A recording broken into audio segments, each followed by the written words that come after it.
So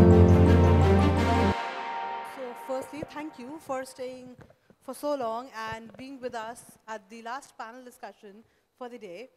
Um, so our topic for the discussion is Gen AI in creativity and the impact it has on the media mix.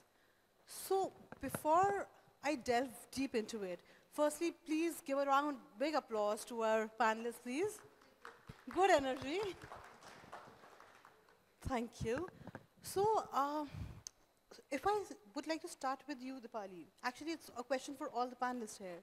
How do you envision the generative AI being in future? How is it influencing the traditional advertising aspect when we come to targeting, when we come to a personalization, measuring campaigns? Because as a marketeer, what is your outlook on it?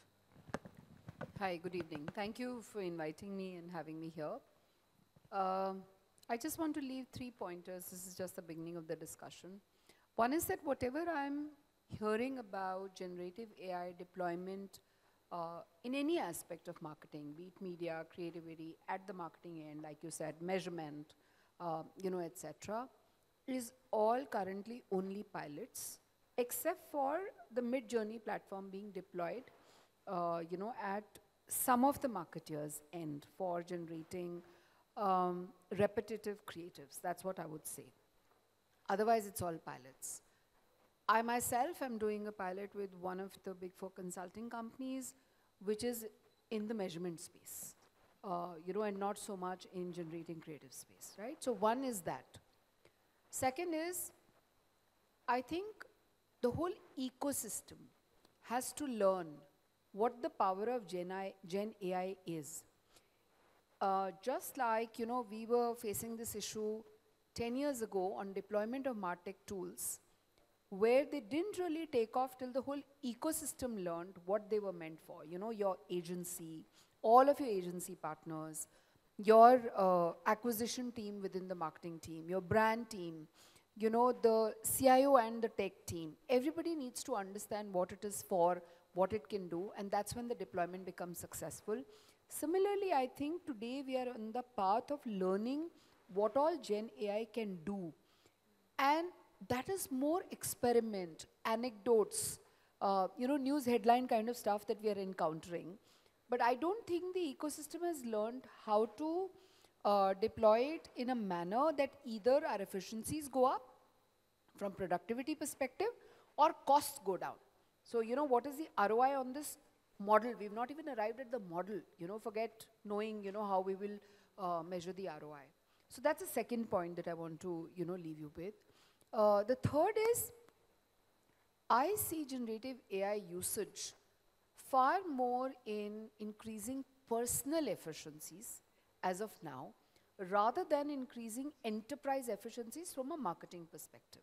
There may be deployment opportunities in outside the marketing domain where Gen AI may be very useful, and we're not discussing those today.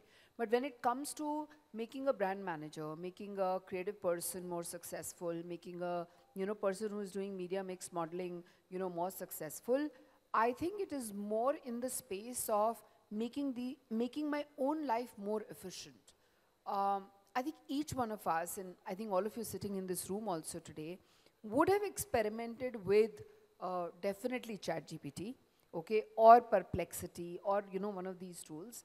But we are still experimenting and seeing how it can, work for us. I, for example, have figured out a way of how I use ChatGPT, okay, which is I am more efficient. I speak to it. I get a draft out, which is correct in English, so on and so forth. I think I'm saving perhaps an hour every day on account of the fact that I'm using ChatGPT, but that's just business writing. That's not, I'm not writing an ad, I'm not doing a digital banner, I'm not writing long form copy at all, right? I'm just becoming more efficient as a leader and using my time better, right? So these are 3 thoughts, initial ones that I have that I want to leave you with. Thank you so much, because you brought the that authenticity part, that it's not a long form, it's, as a marketer's perspective, it's making us more efficient, and that's true. Sumeer, if I come to you on it, like when we talk about authenticity, when we talk about creativity, a creative agency has a lot to deal with. When we talk about generative AI, how do you foresee the inclusion of or influence of generative AI in your industry? I think fundamentally it raises the ceiling, right? Sorry, it raises the floor. I think what's happened with generative AI is that everybody can get an acceptable level of creativity by using the tool, right? But the real challenge becomes then how do you stand out? So to give you an example, they did this research, MIT has done this research where they gave authors access to AI and some authors were not given access to AI and they were asked to write a story. What they found was that authors who had access to AI wrote more interesting and engaging stories on the whole. However, they all sounded the same. So they were better, but they were better in the similar fashion, right? While there was greater inconsistency in the creative output of people who were not using the AI tool, but at the same time, the quality differed, right? And there was a greater self-expression. So I think that's where the real challenge comes in, right? What tasks do you think you can farm out and take away? And as I think Deepali mentioned correctly, especially the repetitive tasks, right? The things that bog us down. Because let's face it, a lot of communication today it's a content monster, right? You need so much content out there all the time. Some of the times you don't even need high quality original content, but you need the content, right? For example, you may need to list out everything. You may need to be able to answer consumers' FAQs. For stuff like that, AI could be brilliant. From a creative perspective, you could be using it to ideate. You could be using it to inspire. Now, is your end output something that came out of an AI function, or is the end output what you did with the AI function? That's where the magic is. Lovely. Rajiv, same for, I mean, you're from a, you are the head of media. You handle the media mix altogether as well. In your vision, how do you see, like, when using Gen AI, when it comes to targeting and particularly, the areas that we are trying to capture, brands are trying to capture, how do you foresee AI's role in it? So, like, suppose I have this product, I make this product and I have to sell it to him, right? Journey starts here, right? I make a product and I have to reach out to him. So whatever happens in between is all the touch points is where one can use it. Like in our company, what we are doing is that right from product testing, right from the time we have concept of our product, to packaging, to testing the product with, say, with communication, on communication, to targeting in the sense that where to target, how to reach out to consumers. From there to media is just a small part of it, which is like everybody knows about it, how to use it. From there to, say, demand forecasting, to supply chain management, till the time the product reaches him, one is able to do it in every aspect. However, the most important thing is this whole chain is that how it is helping is basically is helping in more personalization, so that I can communicate with the consumer on one-to-one basis. Secondly, it's more targeted, so one is able to target more sharply and hoping that it is the money is not wasted. Whatever single rupee I spend on media, it has to result into some business. So that's the aim of the company. So I hope it helps us in that. Having said that, the challenge is that it's all garbage in, garbage out. Like if for example, if you give wrong kind of inputs, you'll ultimately keep getting wrong kind of outputs. Like if you keep asking same question again and again, or say reword it in a similar manner, you'll probably get a similar kind of results. You have to sharpen your questions to ChatGPT. Similar way, you have to do the similar kind of thing when you are working with these models. Yeah. So thank you. So I think all the three, I mean, whether it be marketing, whether it be the creative agency or the media aspect, one aspect of generative AI is that repetitiveness is there. So it's an enabler to human beings, of course. The human creativity is far more out there. ChatGPT doesn't have emotions. So On that note, when we talk about authenticity, when we talk about credibility, again, Deepali, if I start with you, like when you know, carve out your marketing campaigns, how do you connect with those audiences? And plus, we are trying to reach out to more consumers. Tier 1 city is fulfilled. We are trying to reach out to tier 2, tier 3, and even tier 4 cities. They have the purchasing power as well. How do you see generative AI getting in touch with them on a personalization level on this train? I don't as of now, because I don't think there is a Gen AI tool that is doing that just now, right?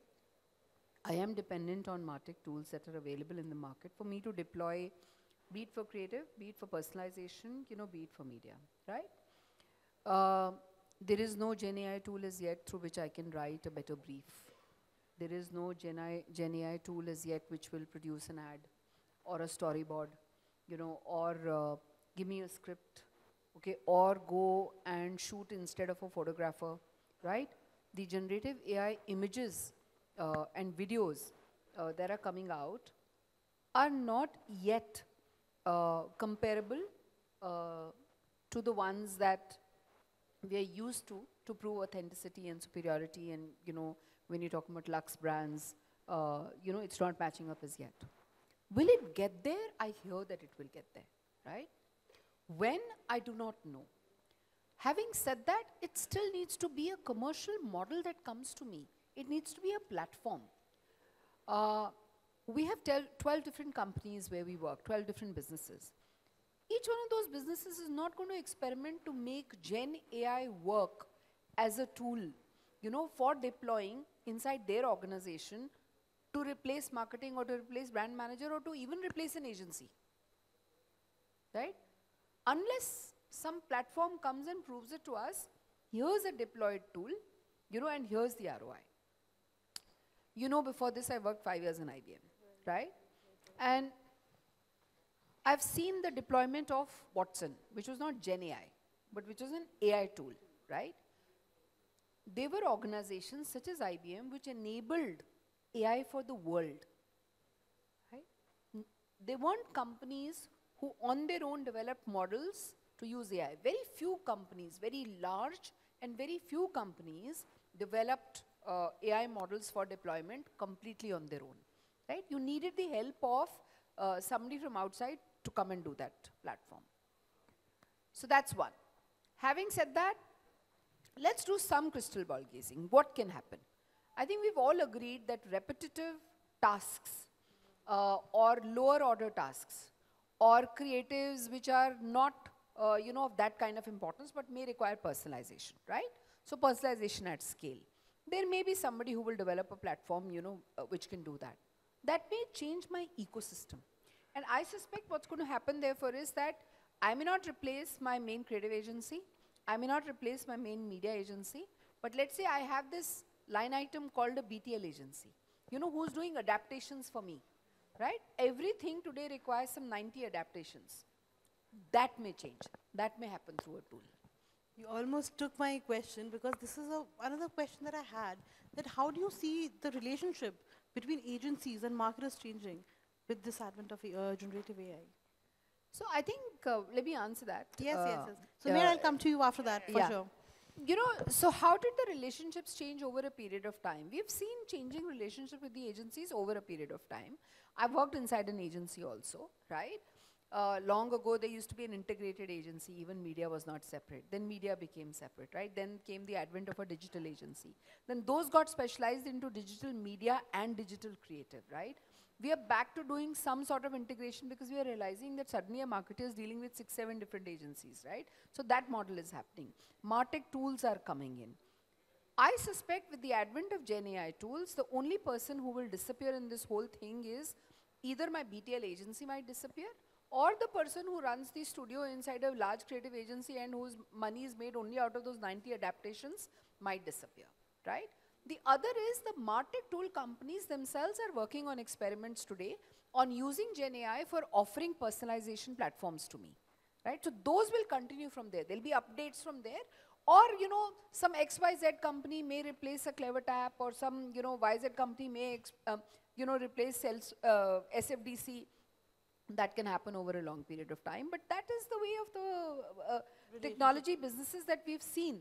You know, at one point of time, there were automation tools, then came AI tools, now will come, you know, Gen AI tools.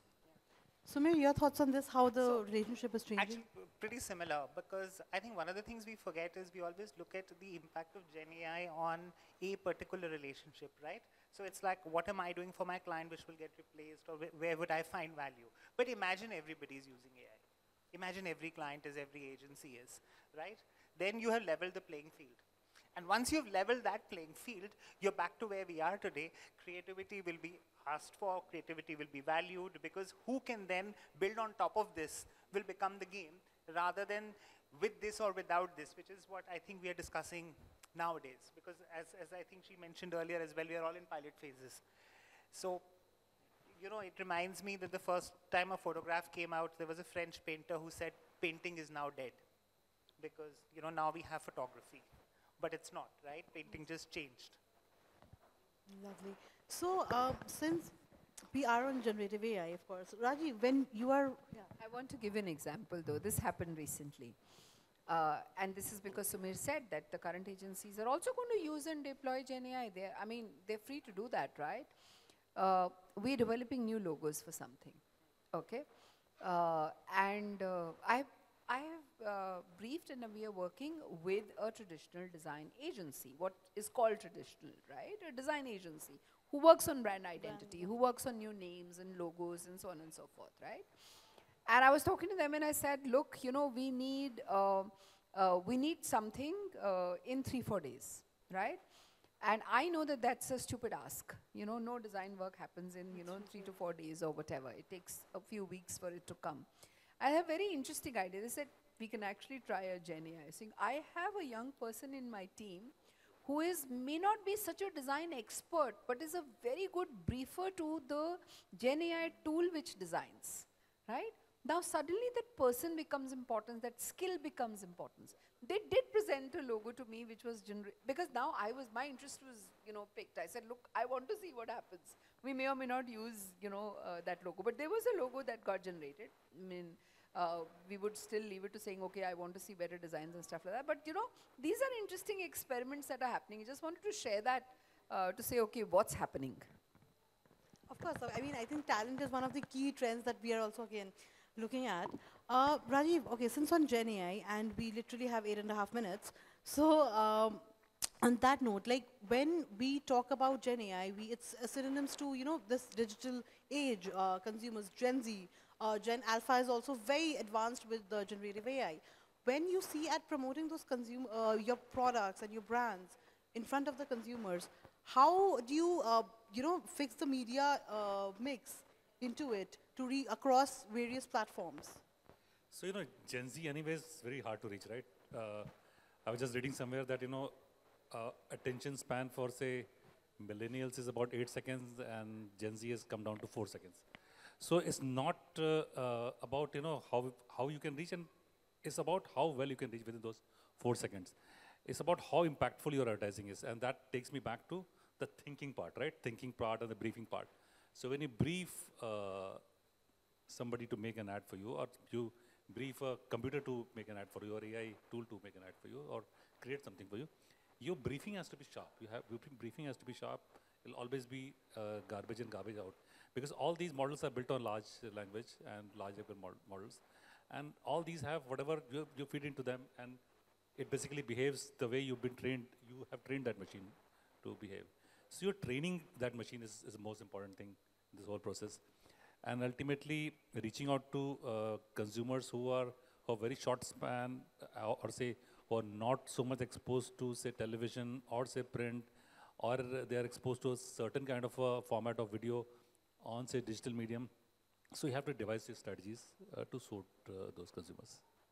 You know, I just wanted to add to that point, what garbage in, garbage out, what Rajiv You know, just I also mentioned. had that very point in my head. So, you know, there is another skill set that's come out, which is how good are you at prompts, right? Because prompts ultimately determine where you will end up, right? So you can actually now even buy prompts. You can get sections of prompts if you wanted in a certain, and that in itself tells you that it on its own it's not doing it, right? It's requiring input, which is I think the point Rajiv is also. Yeah, one more point I want to add is that emotion, the human emotion part, that human emotion part can only be done by humans only. It can't be done by a machine, I mean, for a same set of, say, question, you can have 10 different answers and 10 different reactions from 10 different people. Same way, I mean, one AI tool is not trained right now to do that right now. I hope it does in future, and I don't know how we're going to use it, but yeah, so emotion part is the most important. Very That can't be critical. copied. Understood. Sumeer, on that aspect, like you were also, when we started, you were also saying that, content is, like, honestly, content is king right now. Everyone is, craving for more and more content. How do you think AI is helping in creating more content, and the impact of storytelling is becoming very stronger day by day? To, again, as you mentioned, the attention span of a Gen Z is 4 seconds. So when the storytelling happens, that 4 seconds needs to be very impactful to create an impact on the mind of the consumer. So what do you think, how do you envision the generative AI's impact on storytelling? So a couple of things, and more than just the creativity aspect, right? You can actually work off data insights, because AI can tell you which insights have a higher data set behind them, right? Which are more important. So you can actually personalize content also depending on who's viewing it, right? Again, to your point on attention. The other aspect of AI in terms of storytelling that we sometimes forget is that because it's so prompt-led, it can actually make your storytelling very adaptive in real time, change itself. Again, these are things conceptually that can occur, but who knows who's doing it and who's piloting it. But the ability exists within the technology. So storytelling itself can change. The way we arrive at stories can change, which I think is the most of the focus and conversations is there right now. But even the way we tell them, even the way they're distributed, or the way consumers engage with the stories, that can change as well thanks to AI. And I think that's probably a segment people haven't thought of as much yet. Storytelling has been given a lot of importance right now, because naturally when we are seeing a lot of ads, we are seeing a lot of promotions, which are, adapting a lot of silver screen, and marketing is also getting mixed. Do you see with these new advent of AI, we'll be able to see more? We saw Shah Rukh Khan's ad, where it was even more interesting. People were getting engaged more. Do you see storytelling has a long way to go in order to attract consumers more and more? I think what will happen in the next 4 years probably is that the novelty factor will wear off. Everybody would have made their first AI-powered ad, right? Whether it's in the song, whether it's in the Shah Rukh Khan, whether it's in Mid-Journey. So what happens then, right? I think right now a lot of it is novelty. A lot of it press coverage you're getting. I was walking out of office and somebody said ChatGPT, and I stopped. And I said, I'm going to on a panel, tell me what are you saying? He said, no, client ne kaha hai kuch AI karke de do. So, AI has become the new viral right now. But I think we will move beyond it, move beyond seeing it as a novelty item, and see its true power manifest itself. Deepali, my last actually question is that what are the challenges that you see with generative AI coming forward? With market especially, there's a lot of thought that is given to data, privacy, security. What do you think, how can we overcome these challenges? So two things. In jest, I want to say this, that I see the biggest challenge is that everybody is posturing, and it's very fashionable to say I'm doing something with Gen AI. I think that's going to be the biggest challenge that Gen AI is going to face. But on a more serious note, I don't have an answer, and I worry about it, because you're uploading, let's say, your data and telling Gen AI to, let's say, clean it up. It could be a write-up, it could be data, it could be anything that you're doing. What's the sanctity of where the data is going, how it's getting used? Gen AI is learning at your expense, in a manner of speaking. You're training Gen AI to become more and more, powerful, whichever tool that you're using. You're the subject. And I really, as I say, as Aam Aadmi, I don't understand the implications of this, right? So there is conversation that's happening already about self-regulation and things like those, which is why there are these concerns that are emerging, and at a global regulatory level, these discussions are happening. So those are very valid discussions in that sense. So those are the challenges. I just wanted to give an example about one show on Netflix called Black Mirror, there was an episode called Bandersnatch, in which the story kept changing. Depending on the way you wanted story to go, you press that button and story would change. So I see a huge possibility of something like that in storytelling. If you've not seen that episode, please go and watch it. It's really, really interesting. Called Bandersnatch, Black Mirror, Netflix. That is definitely going to be on my watch list now. But yes, I think with generative AI, since we have indulged with it, there are challenges. Of course, there are pros, there are cons to it. It enhances human creativity as well. But any last comments you'd like to share, Sumeer? I think I just wanted to add that, we always talk about creativity in Gen AI, and creativity has always been about originality, right? And that becomes a very, very big area, gray area when it comes to AI. So if Rajiv wrote a book and I put it into Gen AI, and on top of his book, I wrote a book, using him as my base, is the copyright mine or is the copyright his? Am I the original creator of that book, or do I, is it also his? So those kind of questions will probably come up more, those challenges, deep fakes, misinformation, personal data being used, where is it stored, who has access to it, all of those questions will come. Thank you, got it. Thank you so much, my dear panelists.